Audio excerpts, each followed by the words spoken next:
A flower-covered boy screams "Daddy" and points at Min-jun in a Seoul bakery. The billionaire freezes. The boy's mother is Amara, the woman he abandoned 6 years ago. The child has his face, his birthday, his eyes. She says the boy isn't his, but a DNA test reveals the devastating truth. He's been a father for 5 years and never knew. Now, 3 days before his wedding, he must choose between his empire and the family he destroyed. Hey family, welcome to Real Life Hot Stories. Please subscribe and give this video a like. It truly means the world to us. Don't forget to share it with your friends and loved ones, and turn on post notifications so you never miss a new upload. Thank you so much for the support. Now sit back, relax, and let's dive into today's story.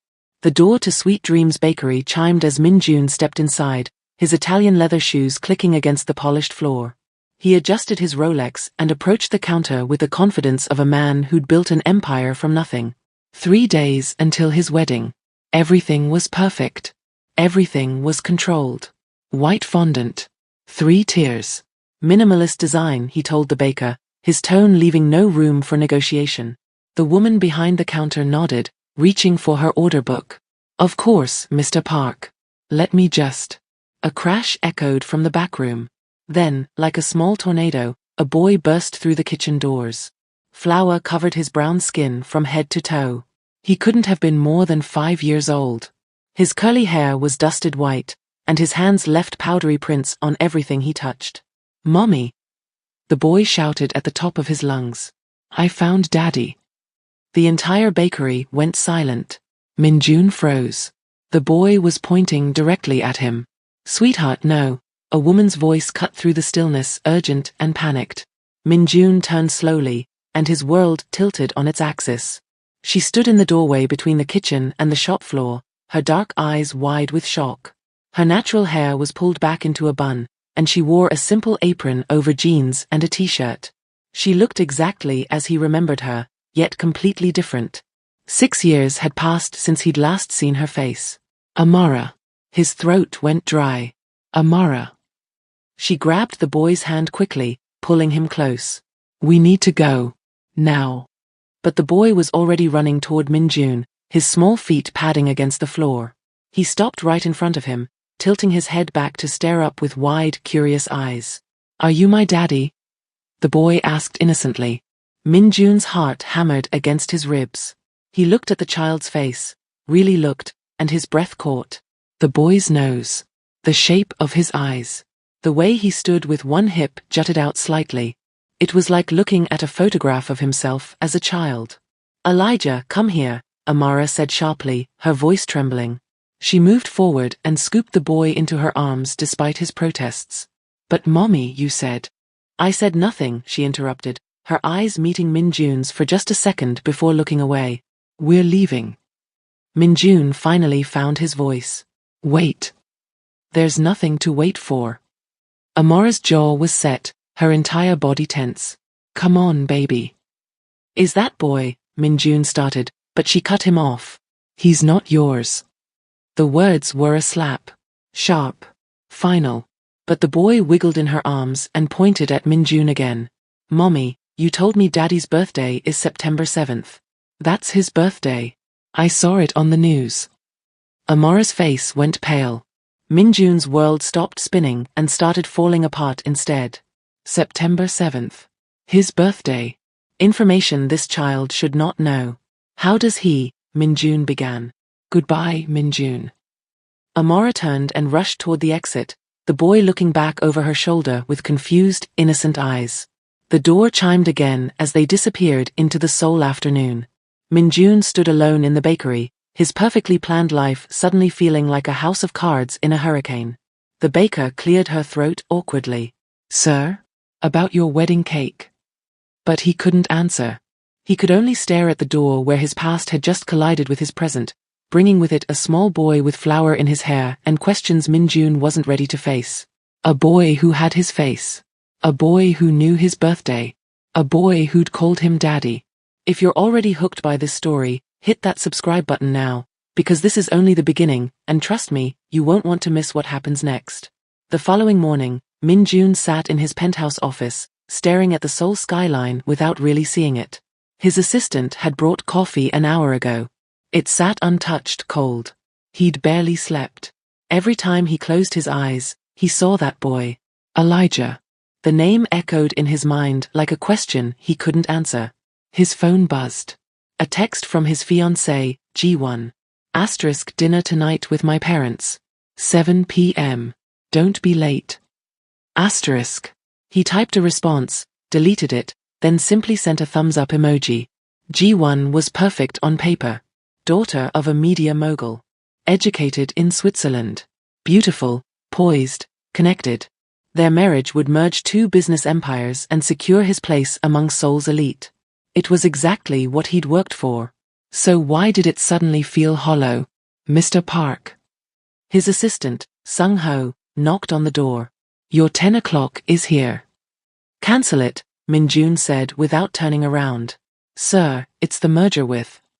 Cancel everything today. Min-jun stood abruptly, grabbing his jacket. I need you to find someone for me. Sung-ho pulled out his tablet, ready. Name. Amara Williams. The name felt strange on his tongue after all these years. She was in Seoul 6 years ago. She might still be here. I need an address. Is this personal? Min-jun's jaw tightened. Just find her. 3 hours later, he had an address in Itaewon and a background report that made his chest ache. Amara Williams, age 31. Owned a small bakery in partnership with a Korean woman. Previously married to David Chun, deceased 18 months ago in a car accident. One child, Elijah Chun, age 5. 5 years old. Min-jun did the math quickly. If the boy was his, that meant Amara had been pregnant when he'd ended things. When he'd chosen his career over her. When he'd let his family's pressure convince him that marrying a foreign black woman would ruin his business prospects. His hands shook as he read the report again. Deceased husband. She'd married someone else. Built a life. Had a child. Moved on. The rational part of his brain said to let it go. The boy had a father. Had a father. Past tense. And that father wasn't him, legally or otherwise. But the boy had his face. And somehow, he knew Min-jun's birthday. That evening, instead of going to dinner with Ji-won's parents, Min-jun found himself parked outside Amara's bakery. It was closed, the lights off. He sat in his car for 20 minutes before he saw her. She walked down the street holding Elijah's hand, both of them laughing about something. The boy hopped over cracks in the sidewalk, and Amara pretended to be impressed by his jumps. They looked happy. Complete. Min-jun's finger hovered over the door handle, but he couldn't make himself move. What right did he have to disrupt their peace? Then Elijah looked up and saw him through the car window. The boy's face lit up with recognition, and he tugged on Amara's hand, pointing. Mommy, it's him. Amara followed his gaze, and her expression shifted from surprise to anger in seconds. She said something sharp to Elijah, then marched straight to Min-jun's car. He rolled down the window. Are you following us? Her voice was low, dangerous. I need to talk to you. No. Amara, please. You don't get to please me. Not after 6 years. Her eyes blazed. You made your choice. You left. You don't get to walk back into our lives because you're curious. Is he mine? The question burst out before he could stop it. Amara's expression hardened. He was David's son. Legally, emotionally, in every way that matters. Was. You said was. Because David's dead. Her voice cracked slightly. And even if Elijah was biologically yours, which I'm not confirming, you have no claim to him. You gave up that right when you chose your empire over us. Elijah appeared at her side, looking up at both of them with confused eyes. Mommy, why are you mad? Amara's face softened instantly. I'm not mad, baby. Let's go home. But, now, Elijah. She took his hand and walked away without looking back. Min-jun sat in his car, his chest tight with a feeling he couldn't name. His phone buzzed. G1 again. Where are you? My parents are waiting. He stared at the message, then looked at Amara's retreating figure. For the first time in his carefully constructed life, Min-jun had no idea what to do next. The next day, Min-jun hired a private investigator. He told himself it was just to confirm the truth. To know for certain. Then he could move on, marry Ji-won, live the life he'd planned. But deep down, he knew he was lying to himself. The investigator's name was Mr. Kong, a discreet man in his 50s who'd handled sensitive matters for Min-jun's company before. I need complete background on Amara Williams and her son, Min-jun said, sliding an envelope across the table. Everything. Where they go, who they see, and anything about the boy's birth. Mr. Kong nodded. How far back? 6 years. If Mr. Kong was surprised, he didn't show it. Give me 3 days.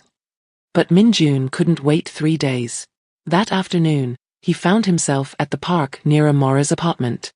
He told himself it was coincidence. That he just needed fresh air to clear his head before the wedding preparations. Then he saw them. Elijah was on the swings, pumping his legs with fierce concentration while Amara stood nearby, watching with a mixture of pride and worry. Higher, mommy. Watch me go higher. Not too high, baby. You'll. The chain slipped slightly, and Elijah wobbled. Amara rushed forward, but before she could reach him, Min-jun was already there, steadying the swing. Whoa there, champion, he said automatically. You okay? Elijah beamed up at him. I'm brave. Mommy says I'm the bravest. Elijah, come here. Amara's voice was tight, but the boy didn't move.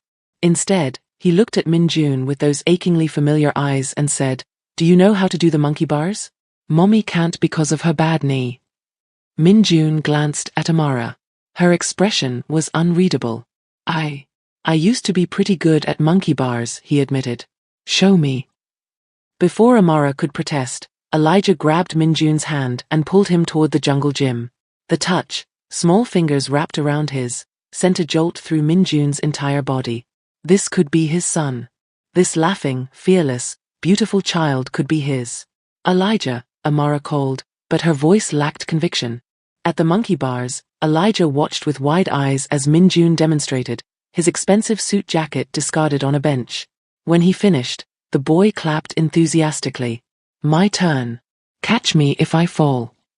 I've got you, Min-jun said, and meant it. For 20 minutes they played.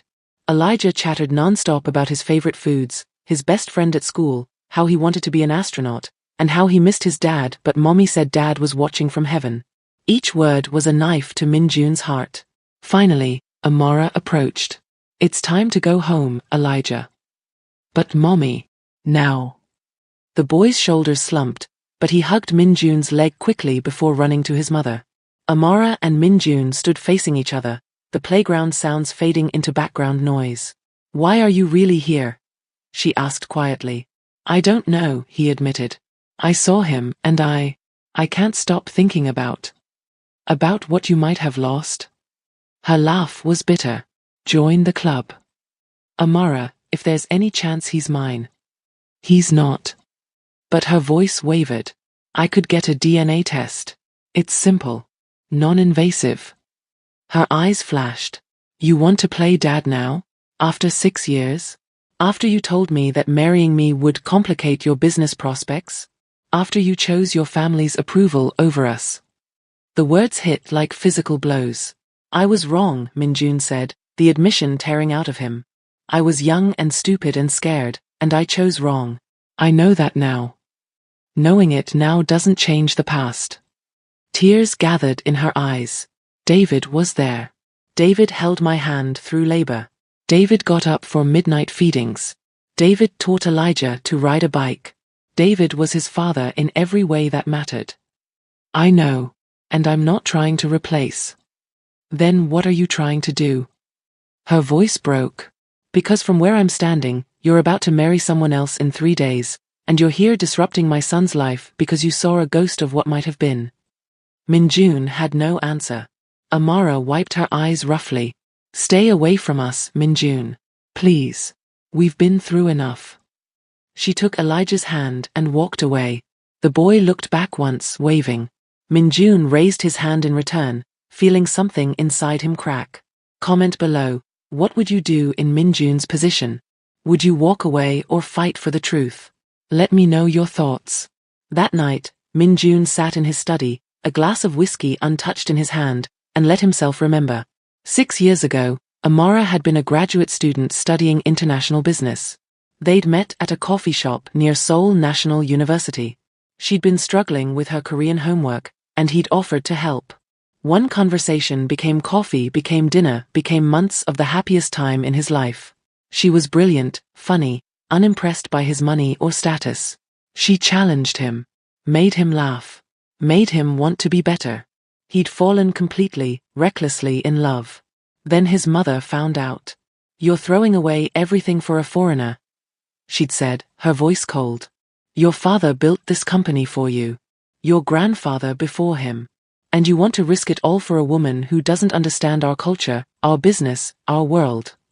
She's not just a woman. I love her." Love.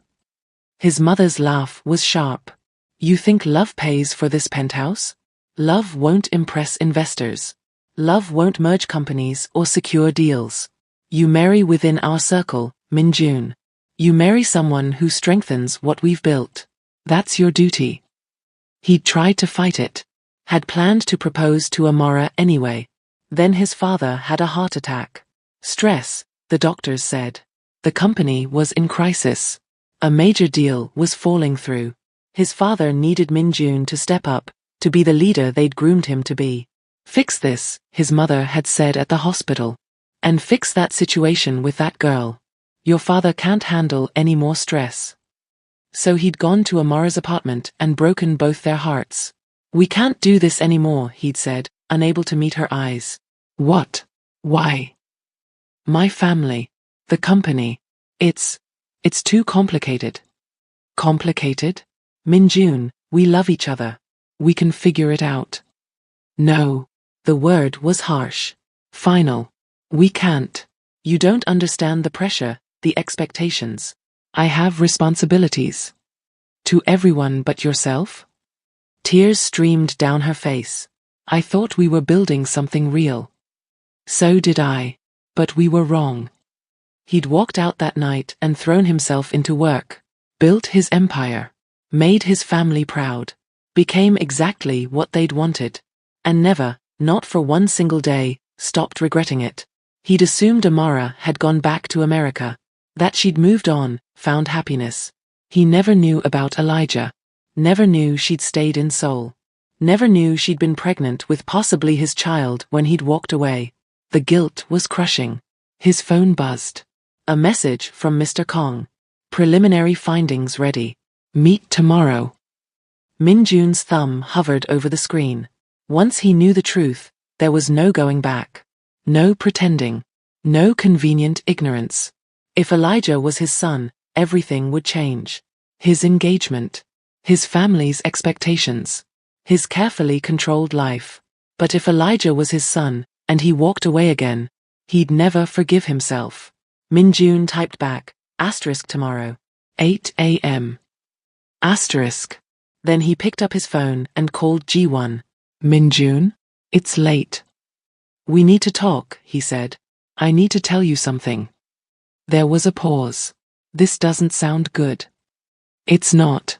But you deserve honesty." He could hear her breathing on the other end, steady and controlled. Ji-won was many things, but she wasn't naive. "Does this have to do with where you were yesterday?" she asked. "Your assistant said you cancelled everything." "Yes." Another pause. "Is it another woman?" "It's complicated." "That's not a no." Her voice was calm, too calm. "We're getting married in 3 days, Min-jun. Whatever this is, you need to figure it out. Now." "I know. I'm trying." "Try harder. Because I won't be humiliated at the altar." She hung up. Min-jun set down the phone and buried his face in his hands. He'd spent 6 years building a life he thought he wanted. Now a 5-year-old boy with flour in his hair was making him question everything. The next morning, Mr. Kong spread photographs and documents across the conference table. "Amara Williams arrived in Seoul 7 years ago on a student visa," he began. "She met you approximately 6 months later. Your relationship lasted roughly 8 months before ending." Min-jun's jaw tightened. "I know all this. Tell me about the boy." Elijah Chen was born 5 years and 3 months ago at Seoul National University Hospital. Birth certificate lists the father as David Chen, a Korean-American English teacher. Amora married 7 months before Elijah's birth. 7 months. Min Jun's stomach dropped. She was already pregnant when they married. Appears so. David Chen adopted Elijah legally upon marriage. By all accounts, he was a devoted father. Mr. Kong slid another photo across. David Chen was younger than Min Jun expected. Kind eyes. Gentle smile. They were happy. Min Jun asked. By all accounts, yes. Neighbors describe them as loving. David was involved in Elijah's school, took him to the park, attended every event. Mr. Kong paused. He died in a car accident 18 months ago. Drunk driver. Amara was in the car too. Broken leg, some internal injuries. She was in the hospital for 2 weeks. Min Jun closed his eyes. God. She runs the bakery now with her business partner. Struggles financially but manages. Elijah attends a good school. She's a devoted mother. Does she see anyone? Dating? Not that I can tell.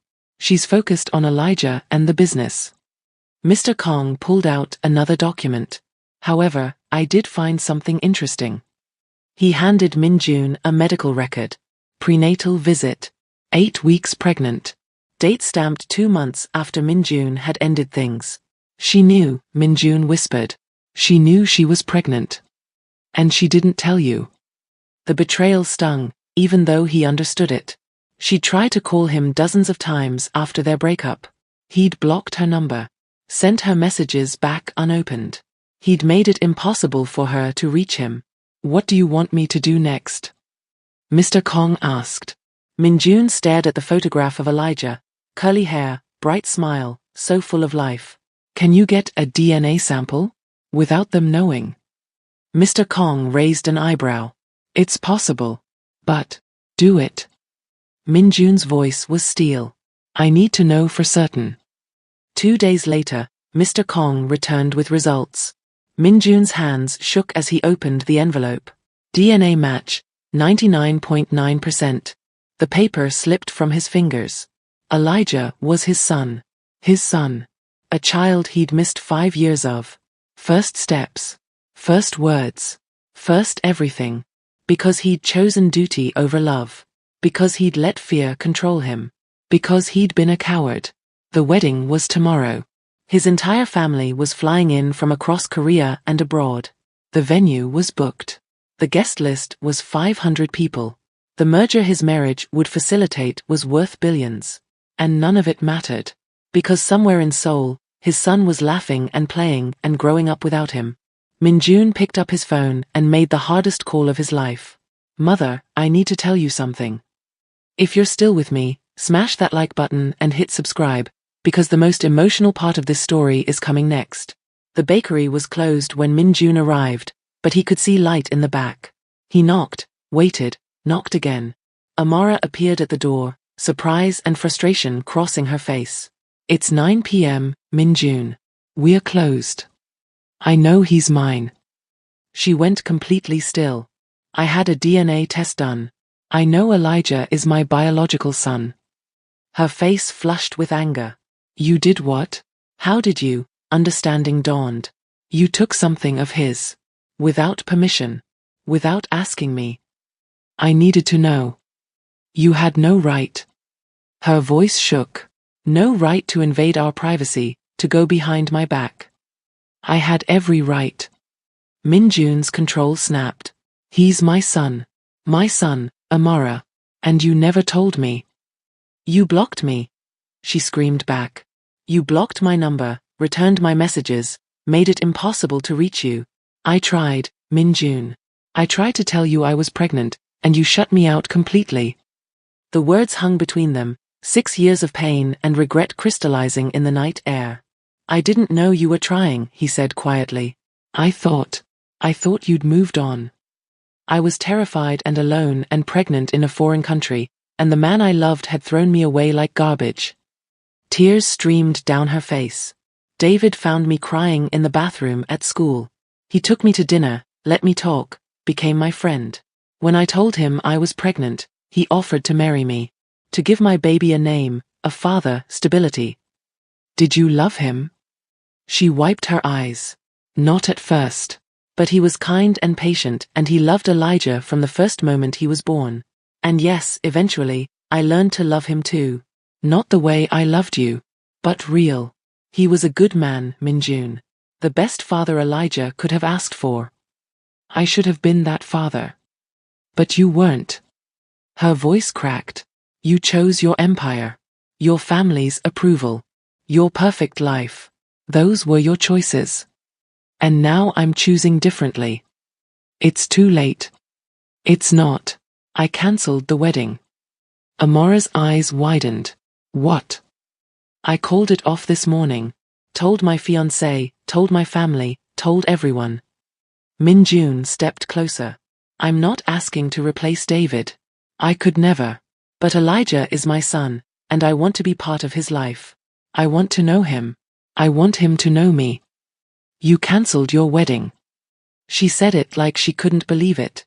Everything I built these past 6 years? It's empty without him. Without the chance to be his father. I was wrong, Amara. About everything. She was silent for a long moment. David made me promise something before he died. Minjun waited. He knew. About you. I told him everything when we got serious. And when he was in the hospital after the accident, he made me promise never to go looking for you. He said Elijah was his son, and that should be enough. Her voice broke. He was afraid you'd take him away from me. I would never. But now you're here anyway.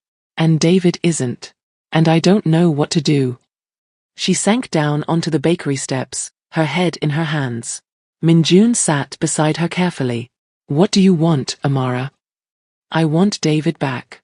I want Elijah to have the father who actually showed up. She looked at him with red eyes.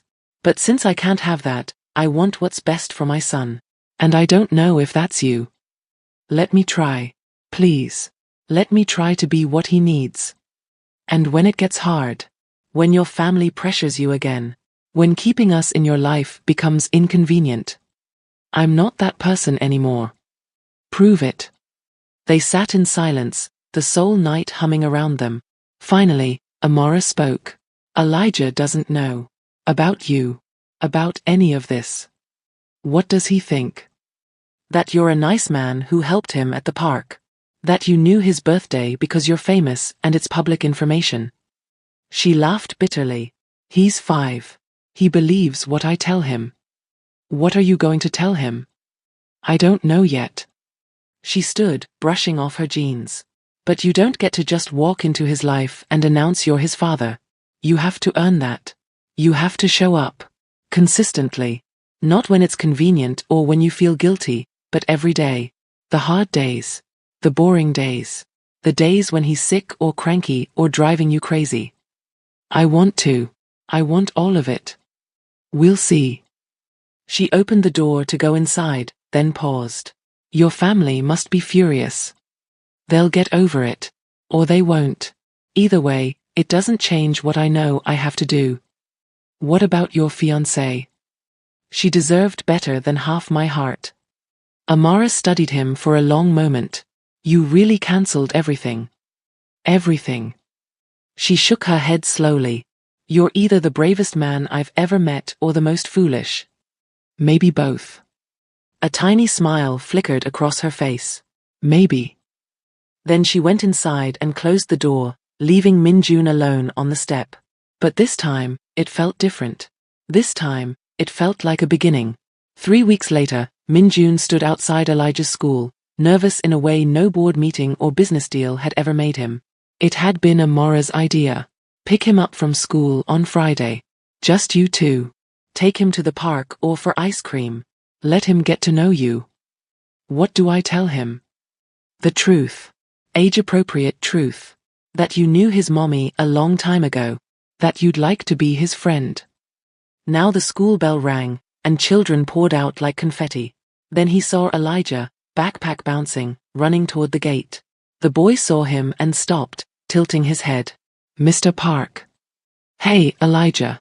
Your mom asked me to pick you up today. Is that okay? Elijah's face lit up. Really? Are we going somewhere fun? That depends. Do you like ice cream? I love ice cream. Then yes, we're going somewhere fun. In the car, Elijah chattered non-stop about his day. About his teacher and his best friend Marco and how he'd gotten a gold star for his drawing. At the ice cream shop, they sat outside with matching chocolate cones. Mr. Park? Elijah asked, chocolate on his nose. You can call me Minjun if you want. Minjun. That's a cool name. Did you know my daddy? The question hit Minjun in the chest. No, I didn't. But your mom told me he was a great man. The best. Elijah kicked his legs happily. He taught me to ride a bike without training wheels. And he made the best pancakes. Mommy tries, but they're always burned. Minjun laughed despite himself. Your mom burns pancakes? So bad. Elijah giggled. But I eat them anyway because it makes her happy. That's very kind of you. Daddy said being kind is the most important thing. Elijah looked at him seriously. Are you kind, Minjun? I try to be. I haven't always been good at it, but I'm trying to be better. That's good. Daddy also said trying is half of winning. Every mention of David was a reminder of what Minjun had missed. But instead of jealousy, he felt gratitude. David had given Elijah what he couldn't. Love. Presence. Wisdom. Your daddy sounds like he was very smart, Minjun said softly. He was the smartest. Except at video games. I was better at video games. Elijah paused. Do you play video games? I used to when I was younger. I'm probably pretty rusty now. I could teach you. I'm really good at Mario Kart. I'd like that. They finished their ice cream and walked to the park. Elijah ran ahead to the swings, and Minjun followed, feeling lighter than he had in years. For 2 hours they played. Minjun pushed Elijah on the swings, helped him across the monkey bars, and even joined him in the sandbox despite his expensive suit. When Amara arrived to pick up Elijah, she found them building an elaborate sand castle, both covered in dirt and laughing. Mommy, look what we made. It has a moat and everything. Amara's expression was soft. It's beautiful, baby. Elijah ran to her, hugging her legs. Can Minjun come over for dinner sometime? Minjun and Amara locked eyes. Maybe, she said carefully. If he wants to. I would love that, Minjun said. Later, after Elijah was in the car, Amara approached him. He had fun, she said. So did I. More than I expected. You're good with him. He makes it easy. Amara was quiet for a moment. Next Friday. Dinner at our place. Nothing fancy. Just spaghetti and whatever stories Elijah decides to tell. I'll be there. Minjun. She stopped him as he turned to leave. Thank you for showing up today. Not many people follow through. I'm going to keep showing up, Amara. Every Friday. Every time you'll let me. We'll see. But this time, she said it with a hint of a smile. And as Minjun drove home through Seoul traffic, he felt something he hadn't felt in 6 years. Hope. Real, terrifying, beautiful hope. Like this video if you believe second chances are real. And subscribe because this journey is far from over. Over the next few months, Minjun became a fixture in Elijah's life. Every Friday pickup. Weekend trips to museums and parks. Video game sessions where a 5-year-old thoroughly destroyed a billionaire at Mario Kart. But the questions still hung unasked. When would Elijah learn the truth? On a rainy Saturday afternoon, Minjun sat in Amara's small living room while Elijah napped in his room. Amara made tea, and they sat in comfortable silence that would have been unthinkable months ago. He asked me something yesterday, Amara said quietly. What? If you could be his new daddy. She met his eyes. Since his first daddy is in heaven. Minjun's heart stopped. What did you tell him? I asked him why he wanted that. He said, because you show up every week. Because you listen when he talks. Because you make him feel special. She set down her teacup with shaking hands. He said you remind him of his daddy. Amara, I think it's time we tell him the truth. Age-appropriate, gentle truth. But the truth. Are you sure? No. But David would want what's best for Elijah. And denying him a father who actually wants to be present? That's not what's best. She looked at him seriously. But you need to understand something. David will always be his daddy. The first. The one who was there. You get to be his father too, if you earn it. But you don't replace David. Ever. I don't want to replace him. I want to honor what he gave Elijah. What he gave you. Okay then. She took a deep breath. Let's tell him together. When Elijah woke from his nap, they called him into the living room. Am I in trouble? He asked, looking between them with worried eyes. No, sweetheart, Amara said, pulling him onto her lap. We need to tell you something important. About Minjun. About why he's been spending so much time with us. Elijah looked at Minjun curiously. Minjun's mouth went dry. He'd negotiated billion-dollar deals, but this was the hardest conversation of his life. Elijah, you know how your daddy is in heaven now? Amara started gently. Yeah. Daddy Chun. I miss him. I know you do, baby. And he loved you so much. He was your daddy in every way, and nothing will ever change that. Okay. Elijah was confused now. Amara looked at Minjun, encouraging him to speak.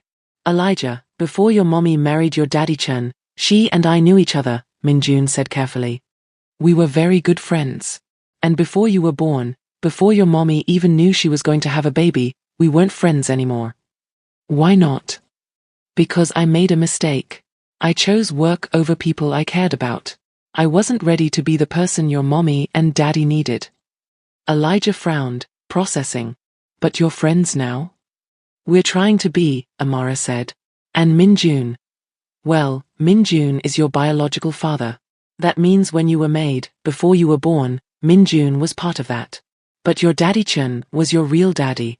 He raised you and loved you and taught you everything important. So I have two daddies. Elijah's eyes were wide. Like my friend Emma has two mommies? Kind of like that, yeah, Amara said, relief flooding her face. Daddy Chun was your daddy. And Minjun is your father. If you want him to be. Elijah looked at Minjun seriously.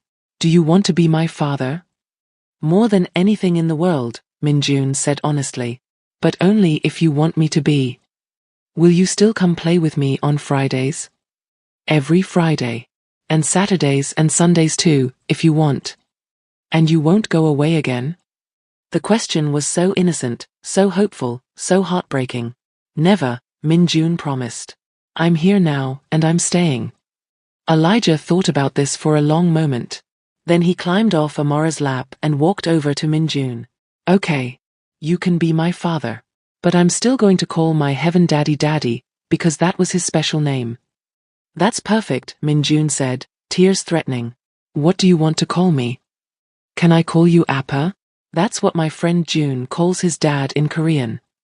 Minjun's breath caught. I would love that. Okay, Appa. Elijah hugged him suddenly, small arms wrapping around Minjun's neck.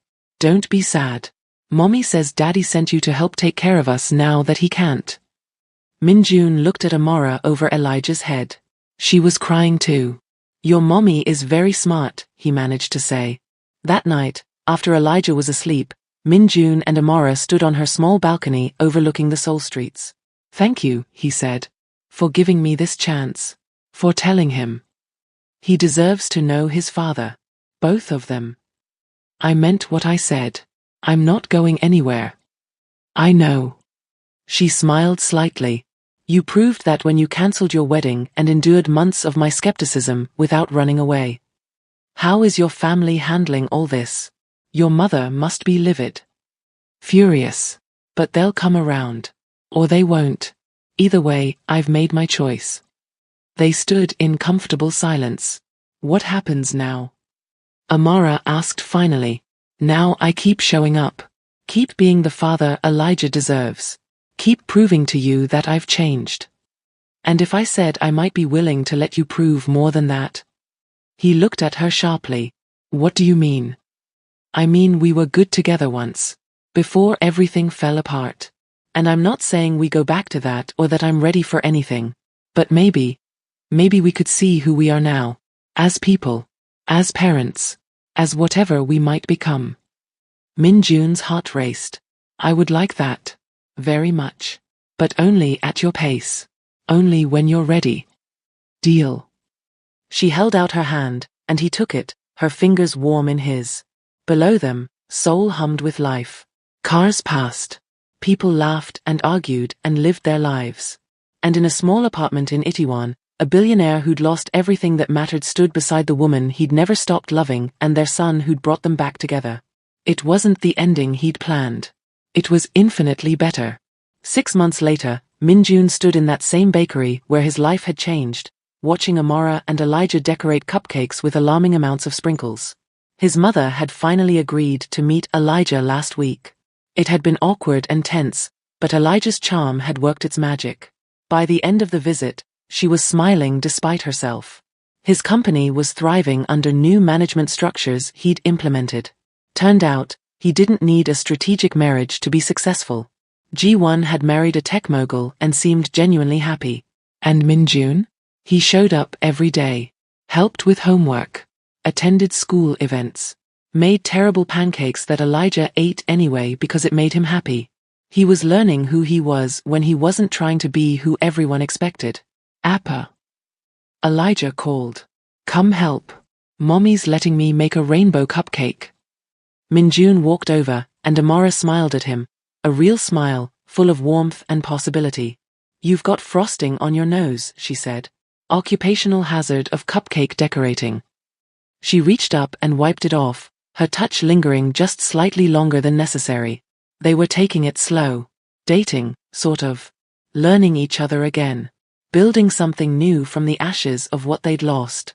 It wasn't perfect. There were hard days. Moments when the past hurt too much. Nights when Min Jun still woke up guilty about the years he'd missed. But every Friday, he picked up Elijah from school. Every Saturday, they played in the park. Every Sunday, they had family dinner together. He'd gone to buy a wedding cake and found his family. The one he was always meant to have. Appa, you're supposed to be helping. Elijah protested, pulling him back to the present. Sorry. What do you need? More sprinkles. And also, can we go to the park after? Min Jun looked at Amara. She nodded. Absolutely. We can go to the park. And can you push me on the swings really high? As high as you want. And catch me if I fall? Min Jun knelt down and looked his son in the eyes. Always. I'll always catch you. Elijah grinned and threw his sprinkle-covered arms around Min Jun's neck. And in that moment, covered in frosting and surrounded by the laughter of his family, Min Jun understood what he'd been too blind to see 6 years ago. This was success. This was everything. This was home. Thank you for watching this emotional journey. If this story touched your heart, subscribe to the channel for more incredible stories. Leave a comment telling me what moment hit you the hardest. And share this with someone who believes in second chances and the power of showing up. Until next time, remember, it's never too late to choose love over everything else.